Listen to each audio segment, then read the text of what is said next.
ऐसे ही ईसा मसीह के साथ हुआ था। उन्होंने तो 21 ही आदमियों को ठीक किया था, लेकिन हमारे तो एक एक शिष्यों ने 500-500 लोगों को ठीक किया है। अभी एक साहब राहुरी से आए हैं, राहुरी की यूनिवर्सिटी के हैं, ब्रेन कैंसर का पेशेंट था, उसको ठीक कर दिया। हाँ, कैंसर सहज योग के सिवा ठीक नहीं हो सकता है, ये मैंने पहले भी कहा था और आज भी कहती हूँ। और हेल्थ मिनिस्ट्री में भी हम लोग जाने वाले हैं। लेकिन प्रॉब्लम हमारे लिए ये है कि जैसे ही हम कहेंगे हम कैंसर ठीक करते हैं, सारे कैंसर के बीमार ठीक करते करते हम डॉक्टर कब बनाएंगे? हमको तो लोगों को पार कराना है, और जिस वक्त वो पार होते हैं उनकी कैंसर की बीमारी ठीक होनी ही पड़ेगी। हर एक तरह की बीमारी ठीक हो जाएगी। आप कम से कम 20 साल की आपकी उम्र छोटी लगेगी, क्योंकि ये सारी जो आप सर पे खोपड़ी पर लादे जिम्मेदारी घूम रहे हैं और सोच रहे हैं कि मुझे ये करना है वो करना है, वो सब खत्म हो जाता है और सब होते ही रहता है। सब काम बनते रहता है, होते रहता है। जैसा हम चाहते हैं वो हो जाना होता नहीं है। जो वो चाहता है वो होता है, और वो जो चाहता है वो अत्युत्तम है हमारे लिए। एक उदाहरण के लिए मैं अपने ही जीवन का एक आपको उदाहरण दूं। मेरे पति पहले, आप जानते हैं, शिपिंग कॉरपोरेशन में चेयरमैन थे, और उनके लिए एक बड़ी भारी नौकरी इंग्लैंड में ऑफर हुई थी, लेकिन किसी कारणवश पॉलिटिकल बात थी तो उनका वहाँ अपॉइंटमेंट नहीं हुआ और कुछ नीची तरह की नौकरी मिली, तो उन्होंने जाना ठीक नहीं समझा। लेकिन मैं मजे में मस्ती में थी। उन्होंने कहा तुम्हें कुछ नहीं लगता? मैंने कहा मुझे क्या फर्क पड़ने वाला, मैं जहां भी हूँ, मुझे तो इसमें कोई फर्क नहीं पड़ने वाला, तुम क्यों परेशान हो?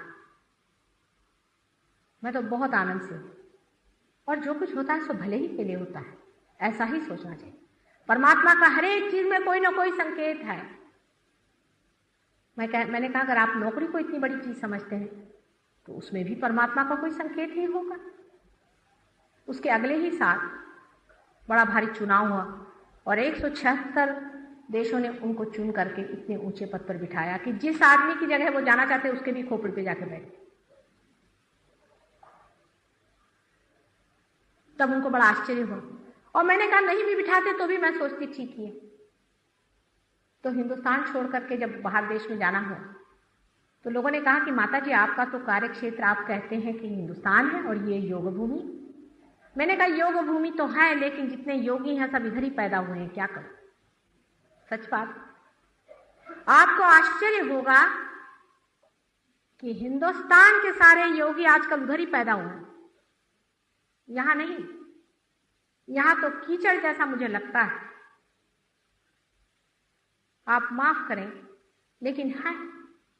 उन लोगों को आप एक एक को देखिए तो आपको आश्चर्य होगा कि कितनी महान व्यक्ति एक एक,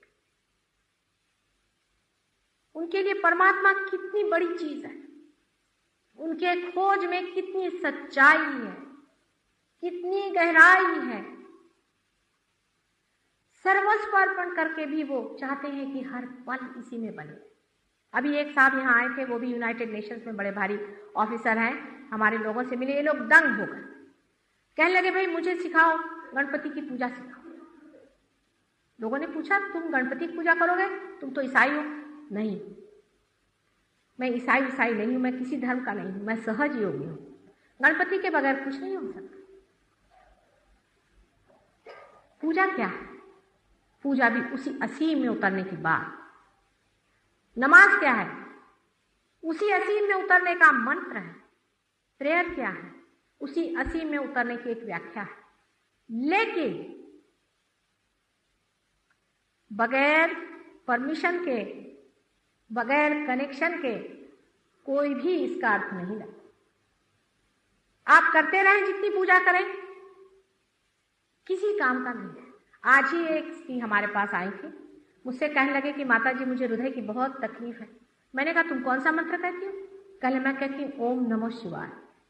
देखिए आप कि शिव का नाम, शिव तो हृदय में बैठे, उनका हृदय में ही स्थान है। जिसने शिव को पा लिया उसका हृदय इधर से उधर होना असंभव। और वो ओम नमः शिवाय का जप कर रही है और हृदय उनका खराब, ये कैसे? मैंने एक ही बार उनको याद करते ही उसका हृदय एकदम स्थिर हो गया। शिव जी जाग गए वहां पर। क्या अंतर है उनमें, मुझ में एक ही अंतर है, मेरा शिव जी से कनेक्शन है। मैंने उनसे परमिशन ली हुई है। जैसे किसी के घर पे आपको जाना है तो आपको उससे परमिशन लेके जाना पड़ती है। अब आज जस्टिस वैद्य के यहाँ आपको अगर जाना है, आप जाके दरवाजे पे ठोका मारेंगे तो वो आपको पुलिस में बंद करवा देंगे।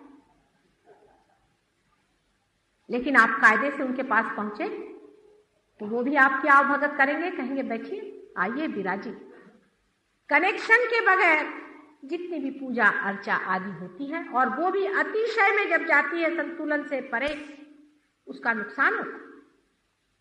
आपने हठ योग पे भी कहा, हठ योगियों के प्रति मेरा यही आज तक अनुभव रहा है। आश्चर्य की बात, अमेरिका में भी बहुत हठ योगी कि जितने भी हठ योगी हैं सबको हार्ट की ट्रबल, बड़ा आश्चर्य होता है।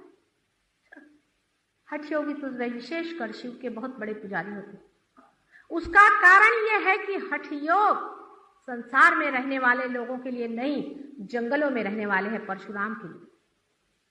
संतुलन से थोड़ा बहुत करना दूसरी बात, लेकिन हठ योग आप लोगों के लिए नहीं। अगर आप उसको अतिशय करेंगे तो हृदय का आपका प्रॉब्लम होने ही वाला।